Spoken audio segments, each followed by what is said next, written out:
नमस्कार दोस्तों, city news one में आप सभी का स्वागत है। और मेरे साथ इस वक्त प्रेम में आपको दिखाई दे रहे होंगे एक जाना माना चेहरा।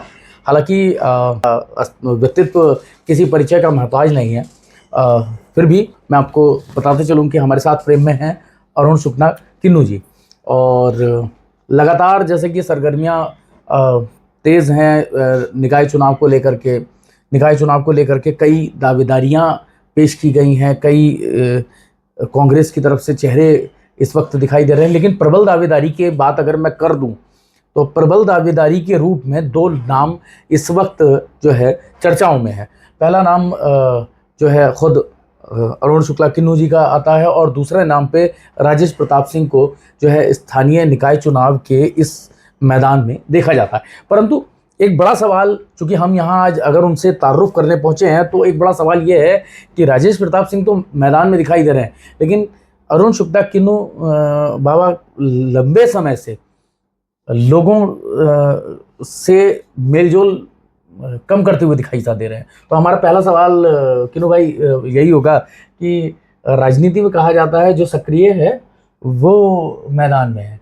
आप तो सक्रिय ही नहीं है, कार्यालय आपने बंद कर दिया और मैदान से लग रहा है कि आपने बैकआउट कर लिया, कि चुनाव लड़ना ही नहीं लग रहा है। देखिए ऐसा है जी सक्सेना जी, आपने कहा कार्यालय बंद कर दिया। जी जी जी, ये चर्चा का विषय है साहब। देखिए मैं बता दूं आपको,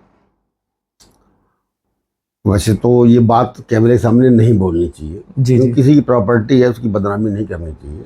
लेकिन हुआ क्या कि वो मकान पहले माननीय तिलकराज बिहारी जी ने लिया था। जी जी। और बिहारी जी ने लेने के बाद वो बीमार पड़ गए थे। चलिए चुनाव जीत गए, उसके बाद फिर किडनी ट्रांसप्लांट हुई, क्या क्या हुआ। अच्छा, वो मकान जब मैंने लिया तो मेरी भी कई बार तबीयत खराब हुई। मैं दिल्ली, ये चर्चा थी कि बीच में आपका स्वास्थ्य मेरी पथरी यहाँ पे हो गई थी, यहाँ पे पथरी मेरे हो गई थी। जी जी। लोगों तो पेट में पथरी होती है, मेरे जो है ये जहाँ पे थूक की ग्रंथि होती है, सलाइवा जहाँ से बनता है, वहाँ पथरी हो गई थी। तो दिल्ली जाके इलाज वाज कराया, फिर किया। फिर लोग जो हमारे जो लोग थे वो बोले यार साहब इस मकान को छोड़ो। हाँ, समर्थक डर जाता है। हाँ भाई इस मकान को छोड़ो भाई, ये बात नहीं कहनी चाहिए। अब क्या पता किस्मत की बातें हैं, ऐसा नहीं है। तो अब एक दिमाग में एक बहम आ गया तो मेरा चलो गया।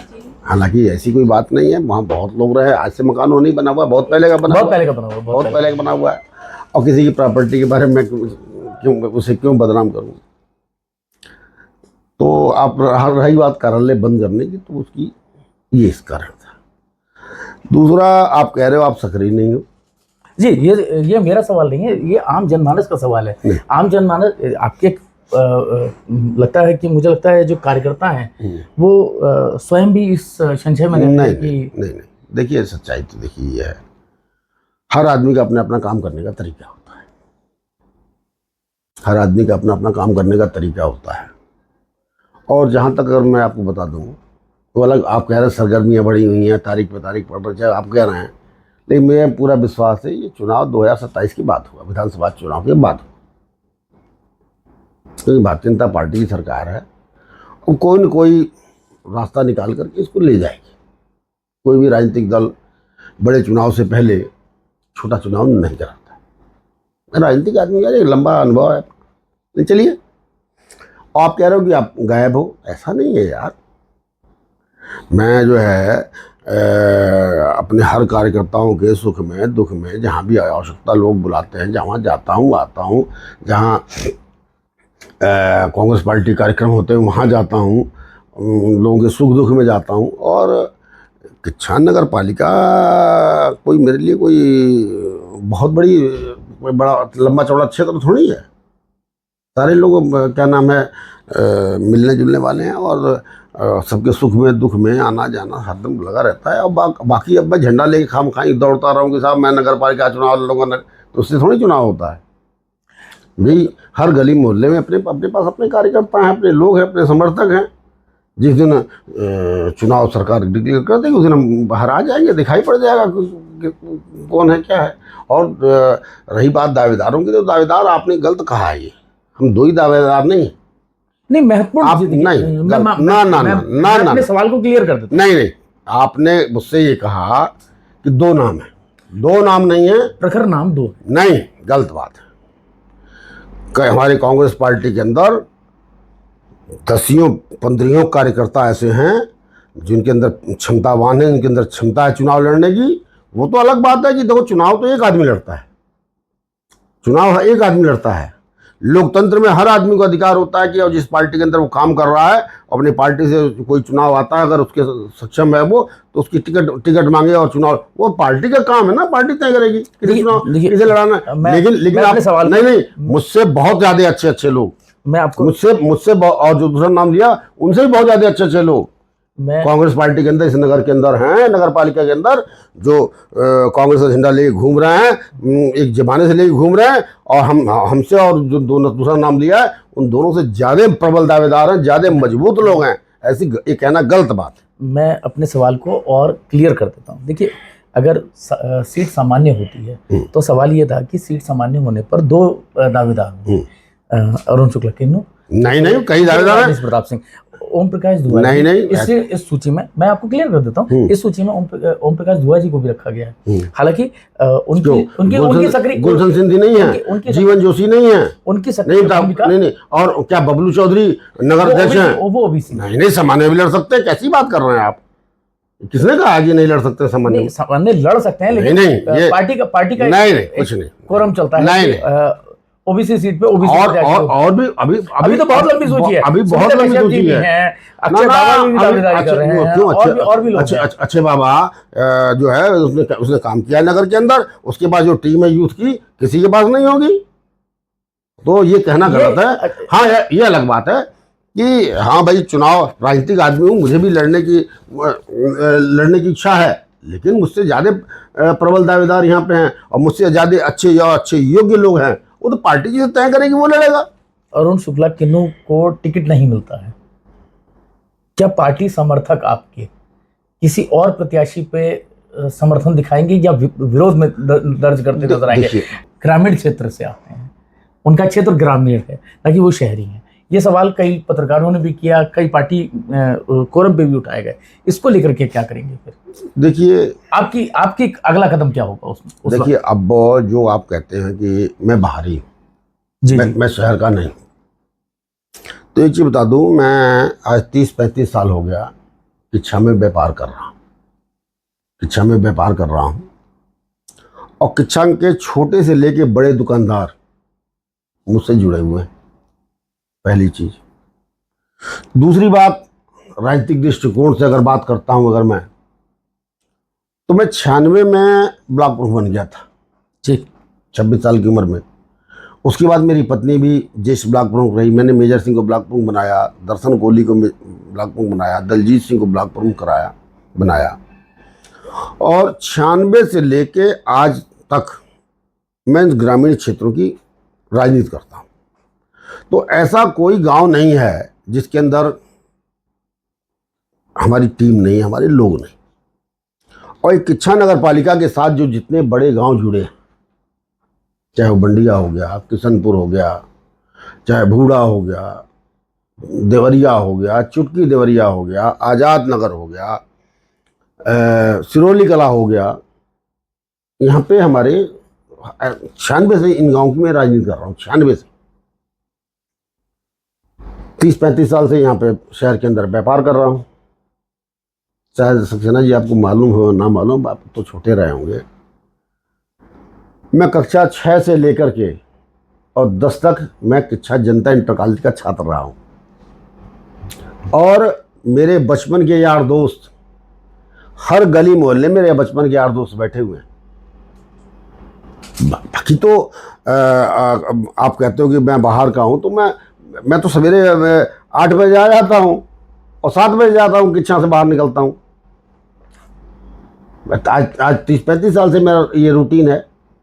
तो ऐसा नहीं है किच्छा में अब तो जब चुनाव आएगा तो अपने आप लोग निकल के आएंगे, अपने आप बताएंगे कि भाई, हाँ भाई, कौन बाहर का है, कौन अंदर का है, कौन कहाँ है, कौन कहाँ का हो, तो अपने आप लोग आगे बताएंगे।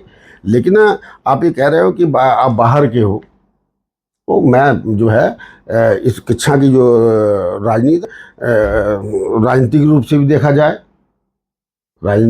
देखा जाए, तो माननीय तिलक राज बेहड़ जी जब क्या कहते हैं आपके हल्द्वानी विधानसभा के विधायक थे, या हल्द्वानी विधानसभा के विधायक थे, जिसमें 7 विधानसभाएं बन गई, और उसके बाद फिर रुद्रपुर किच्छा फिर अलग विधानसभा बनी जिसमें 12 तक। तब भी मैं यहाँ राजनीतिक दृष्टिकोण से मैं यहीं का काम किच्छा का ही काम देखता था। मैं पार्टी की ड्यूटी जो किच्छा नगर और से आसपास ग्रामीण क्षेत्रों में ही लगती थी मेरी। तो मैं लगातार मैं आज सन 96 से लेके आज तक यहाँ इस नगर पालिका में एक्टिव हूँ। महाराज आप कह रहे हो कि कांग्रेस, एक सवाल और बाजार में चर्चा का विषय है कि कांग्रेस की ओर से दावेदारों की सूची भाजपा से ज़्यादा लंबी इसलिए भी है कि सिरौली नगर पालिका का एक बड़ा धड़ जो अल्पसंख्यक वोटों का है वो कांग्रेस को वोट करता है। जीत का आंकड़ा बहुत ज़्यादा प्रबल है, इसलिए किन्नू बाबा भी टिकट की दावेदारी कर रहे हैं। उन्हें लगता है कि सिरौली अगर नगर पालिका का हिस्सा रहेगी तो जीत बड़ी होगी। अगर एक सवाल पूरा कर लेता हूँ, अगर ऐसा होता है कि सिरौली नगर पालिका किन्हीं कारणवश हटा दी जाती है तो क्या किन्नू बाबा आज भी नगर पालिका चुनाव के प्रबल दावेदार के रूप में मैदान में दिखाई देंगे? सक्सेना जी, एक चीज़ बताऊँ मैं आपको जी, मैं पहले भी इंटरव्यू में कह चुका हूँ कि मुझे फ़र्क नहीं पड़ता सिरौली कला अंदर रहे चाहे बाहर रहे। जी, लेकिन फिलहाल चर्चा तो यही है, अंदर रहे या बाहर रहे मुझे उससे कोई फ़र्क नहीं पड़ता। दूसरी बात मैं बता दूं, पिछले आज से 5-7-8 साल पहले दर्शन कोहली को मैंने चुनाव लड़ाया था, प्रभारी बनाया था। जी जी, पार्टी ने मुझे चुनाव प्रभारी बनाया था। किच्छा, सारे किच्छा से हम लोग 5,000 वोटों से जीत गए, और जब सिरौली कला में हम जब गए तो 5,000 की लीड लेके गए थे। हम 5,000 वोटों की लीड लेके गए थे, और सिरौली कला में हमें 7,000 वोट मिला, तो हम 12,000 से प्लस हुए। तो ऐसा नहीं है कि हम क्या कहते हैं सिरौली कला के दम पे चुनाव किन्नू शुक्ला इससे 7-8 साल पहले एक बार चुनाव लड़ चुका है। और जो प्रभारी होता है वो चुनाव लड़ाता नहीं, खुद लड़ता है, वो खुद लड़ता है। तो मैं इस चुनाव को पहले एक बार लड़ चुका हूँ, लड़ा चुका हूँ, लड़ना क्या है, लड़ चुका हूँ एक तरीके से। और जब हम लोग क्या कहते हैं पूरे किच्छा को जब हम लोग जब काउंटिंग हमारी पूरी हुई तो 5,000 का प्लस वोट लेके हम सिरौली कला में घुसे थे, और 7,000 की सिरौली कला से हमें वोट मिला, तब हमारी लीड 12,000 की हुई। एक चीज़ और बता दूँ मैं कि ये तो दर्शन कोहली थे, अगर मैं होता तो मैं इस किच्छा से कम 10,000 की लीड लेके सिरौली में घुसता। क्या लगता है आपको कि आगामी निकाय चुनाव की जो तैयारियां आपकी चल रही हैं, मैं एक तरह से सीधी तैयारी कह लूँगा इसको, इतने दावेदारों के बीच में क्या कांग्रेस पार्टी में विरोध की स्थिति नहीं बनेगी? देखिए लोकतंत्र में हर आदमी का अधिकार है कि वो टिकट मांगे, लेकिन पार्टी का अनुशासित कार्यकर्ता वही होता है कि टिकट तो एक आदमी को मिलेगा। पार्टी जो तय करेगी उस पार्टी के निर्णय का हम लोग स्वागत करेंगे, उसको मिलजुल के चुनाव लड़ाएंगे। तो अब अगर पार्टी मुझे टिकट देगी तो सब लोग मुझे मिलकर लड़ाएंगे, पार्टी और किसी के ऊपर हाथ रखेगी और किसी कैंडिडेट बनाएगी तो हम सब लोग मिलकर उसको लड़ाएंगे, उसमें क्या है। तो ऐसा स्पष्ट देखने को मिल रहा है लगातार, जैसा कि आप देख रहे हैं कि चुनावी सरगर्मियां समय दर समय तेज़ होती जा रही हैं। वहीं हमने आज एक खास वार्ता के तहत अरुण शुक्ला किन्नू जी से बात की थी, जिसमें उन्होंने स्पष्ट कर दिया कि पार्टी सिंबल जिसको भी मिलेगा उसको चुनावी मैदान में उतारा जाएगा। हालांकि आने वाले समय में चुनावी समीकरण क्या बनते हैं, किसको टिकट मिलता है, कौन दावेदार होगा, कौन प्रत्याशी मैदान में पार्टी के झोली में जीत का सिक्का डालेगा, ये समय के गर्भ में है। बने रहिए हमारे साथ में सिटी न्यूज़ 1 पर। धन्यवाद।